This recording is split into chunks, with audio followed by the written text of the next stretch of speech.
Ok, bonsoir tout le monde, moi c'est Raph. Moi, c'est Angèle. Et aujourd'hui, on va vous parler de la meilleure façon de choisir sa première montre.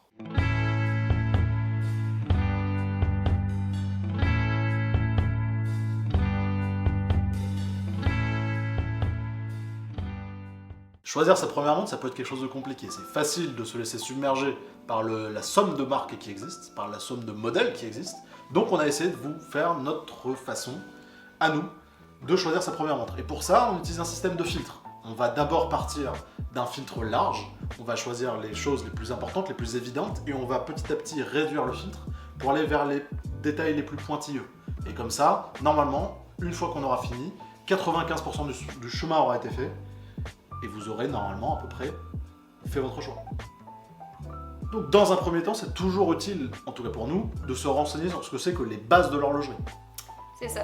Donc, déjà, premier point, il faut connaître les types de mouvements. Donc, il y a différentes montres avec du coup deux types de mouvements. Vous avez le mouvement à quartz et vous avez aussi le mouvement du coup mécanique. Donc, mouvement à quartz, c'est tout simple. C'est les montres avec une pile à l'intérieur qui permet d'alimenter votre mécanisme. Et puis ensuite, vous avez donc les montres mécaniques. Et dans les montres mécaniques, vous avez deux parties, donc deux grands points. Vous avez donc les montres automatiques. Donc automatiques, en fait, c'est des montres qui vont se recharger dès que vous allez bouger votre poignet. Vous allez du coup faire bouger le balancier qui est à l'intérieur. Et ce balancier va du coup recharger le mouvement et faire fonctionner votre montre. Yes. Et ensuite, dernier point, vous avez aussi donc dans les mécaniques, les montres à remontage manuel. Où en fait... simplement, il faudra tourner la petite couronne pour remonter du coup le mécanique. En plus de ça, du coup, une fois qu'on a vu le mouvement, et que vous avez choisi si vous voulez du quartz ou du mécanique, vous pouvez maintenant vous intéresser aux différents styles de montres. Là, il existe différents styles qui sont très distincts les uns des autres. Par exemple, une plongeuse va être extrêmement différente d'un chronographe qui va être très différent d'une montre habillée, qui va être elle-même très différente d'une montre militaire. C'est des grands styles que vous pouvez commencer à connaître, sur lesquels vous pouvez déjà commencer à vous renseigner, et qui vont vous permettre de vous faire votre première idée de ce qui vous plaît. C'est ça. Et un point aussi qui est important, c'est la taille du boîtier. En effet, c'est quelque chose qui est assez important du point de vue esthétique. Il faut que votre boîtier soit proportionnel à votre poignet. Ouais, moi personnellement, je mets pas de montre qui soit au-dessus de 40 actuellement. Et encore, je préfère souvent des montres d'aspect un peu plus vintage, en 36, voire même en dessous, en 35 ou ce genre de choses. Et je sais que personnellement, ça va pas m'aller du tout de porter des montres qui sont en 45. Alors que certaines personnes, ça va leur aller très bien. Donc en fonction de la taille de votre poignet, c'est clair qu'il y a des choses qui vont vous aller beaucoup mieux que d'autres.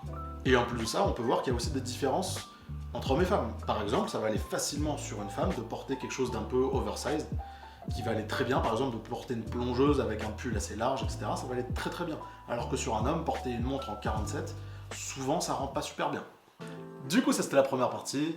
En ce qui concerne la deuxième partie maintenant, on va passer sans doute à la partie la plus importante, on va parler du budget. Et en effet, le budget, c'est ce qui va nous permettre de filtrer une grande partie des marques, mais aussi une grande partie des modèles.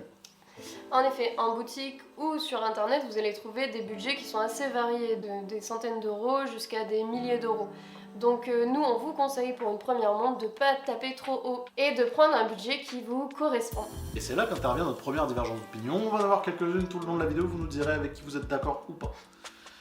Mais moi personnellement, la première montre, ça va un peu fixer mon prix de plancher. Moi je suis quelqu'un qui va plutôt essayer de monter à chaque achat. C'est-à-dire que je vais y aller step by step et la première montre, c'est ce qui va déterminer la première valeur que je suis prêt à accorder.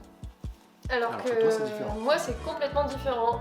Je peux acheter une montre, par exemple, avec un budget un peu plus important, 500, allez, on va dire 500 euros, et puis quelques temps plus tard, je peux aussi acheter du coup des montres à 100 euros. Le budget en fait ne va pas du tout m'arrêter, j'ai pas besoin de monter comme Raph sur des paliers. Moi en fait, je vais me faire plaisir quand je veux, et rien me limite en fait. C'est pas ça qui va t'empêcher de te faire plaisir là-dessus. C'est ça. Donc en troisième temps, pour nous, pour continuer à filtrer nos choix, on va s'intéresser du coup au contexte. Donc le but ici, c'est de trouver donc, quelle est l'occasion pour laquelle vous voulez porter votre montre. Alors on est un peu différent sur ça. Ouais, on est un peu en désaccord sur ça. C'est ça. Alors dans mon cas, du coup, une première montre, ça serait du coup une montre que je mets plutôt le dimanche en famille pour une occasion particulière. Donc je vais plutôt avoir un style un petit peu plus habillé, donc je vais faire attention du coup à l'esthétique. Donc ça c'est plutôt ma façon de réfléchir pour une première montre. Ouais, alors que moi personnellement, Si c'est une première montre, ce qui va m'intéresser, c'est le fait de pouvoir la porter tous les jours. C'est votre première, vous avez envie de la porter tout le temps. Et là, je vais plutôt chercher quelque chose de très versatile. À l'inverse de toi qui veux une montre très habillée ou très clinquante, moi ce sera une montre que vous pouvez porter au travail ou avec vos activités physiques de base, mais aussi que vous pouvez porter avec vos différents habits, vos différentes tenues, vos différentes envies, voire même que vous pouvez modifier un peu, c'est-à-dire changer les bracelets. Donc pas la PRX par exemple. Ok, maintenant pour la dernière partie, maintenant qu'on a vu les points qui sont pour nous généraux, on va se concentrer un peu plus sur les points un peu plus personnels. Donc là, on va trouver une montre qui va correspondre plutôt à votre personnalité, à votre personne, donc une montre pour vous. Donc suivant votre style de vie, vous allez choisir différentes montres. Si vous travaillez à l'extérieur, vous allez avoir besoin d'une montre qui résiste à l'eau. Donc vous allez chercher du coup des boîtiers avec 100 mètres de résistance du coup à l'eau. Et si par exemple vous travaillez à l'inverse dans des bureaux, en fait vous n'en avez pas vraiment besoin. Donc une montre qui a 30 mètres, vous en avez plus qu'assez. Ensuite, il y a aussi un autre point. Vous avez aussi différentes fonctionnalités. Donc vous allez avoir des complications qui sont présentes sur les montres. Exemple de complications, peut-être que vous allez avoir besoin de connaître la date, le jour, ou vous allez aussi avoir besoin peut-être de chronométrer quelque chose, donc vous allez chercher un chrono. Donc il y a différentes complications que vous trouvez sur des montres qui varient suivant ce dont vous allez avoir besoin. Ouais, et en plus de ça, il faut faire correspondre tout ça à votre personnalité profonde. C'est-à-dire, si vous êtes fan d'histoire, par exemple, vous allez rechercher une manufacture ancienne, avec une histoire profonde et riche, comme par exemple Seiko. Si vous recherchez en plus une montre qui vient d'un pays en particulier, par exemple vous êtes un peu patriote, vous avez besoin d'une montre française, ce que je comprends totalement. Là vous allez avoir des manufactures particulières. Vous allez aller chez Cartier, vous allez aller chez Lip, vous allez aller chez Charlie Paris, vous allez aller chez Liema par exemple. Et en plus de ça, vous pouvez être fan d'un design en particulier. Vous êtes fan d'art déco, vous allez vous tourner par exemple sur une Jaeger LeCoultre. Alors que vous êt fan de minimalisme, bah là Nomos est là pour vous avec le Barros. Ou Youngans aussi. Ou Youngans, exactement. Maintenant qu'on a fait tout ça, on a fait normalement à peu près 95% du chemin ensemble. Et vous avez déjà sans doute en tête des marques, voire des modèles. Et maintenant, ça va être à vous, au feeling, à l'émotion, de choisir votre montre. Ah, ciao, bonsoir. Salut!